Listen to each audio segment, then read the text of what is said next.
Explain the factors on which the rate of the photosynthesis depends.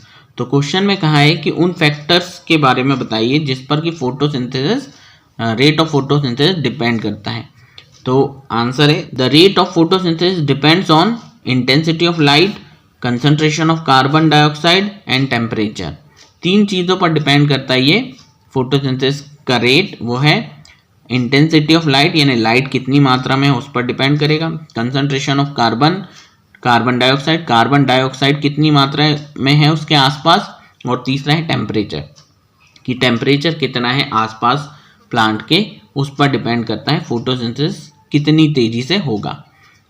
First intensity of light, the rate of photosynthesis increases with the intensity of light.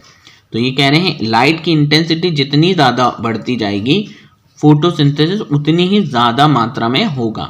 ठीक है, यानी food बनाने का जो process है photosynthesis plant के द्वारा वो तेज़ होगा यदि लाइट तेज़ है, यानी दोपहर के समय ये बहुत तेज होगा और जब कम लाइट होगी तो धीमे होगा। ठीक है, फिर next carbon dioxide, the rate of photosynthesis increases as the concentration of the carbon dioxide increases. Secondly जैसे जैसे कार्बन डाइऑक्साइड इंक्रीज होता जाएगा, आसपास ये प्लांट है इसके आसपास एक तो सनरेज पर डिपेंड कर रहा है, जितनी ज़्यादा सनरेज उतना ही ज़्यादा फोटोसिंथेसिस।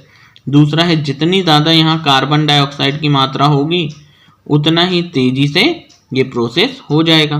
फिर तीसरा है temperature, the rate of photosynthesis increases with the increase of temperature. जितना ज़्यादा टेम्परेचर होगा उतना ही ज़्यादा रेट ऑफ फोटोसिंथेसिस भी होगा। तो ये तीनों चीज़ें जितना ज़्यादा होंगी उतना ही तेज़ी से फोटोसिंथेसिस होगा।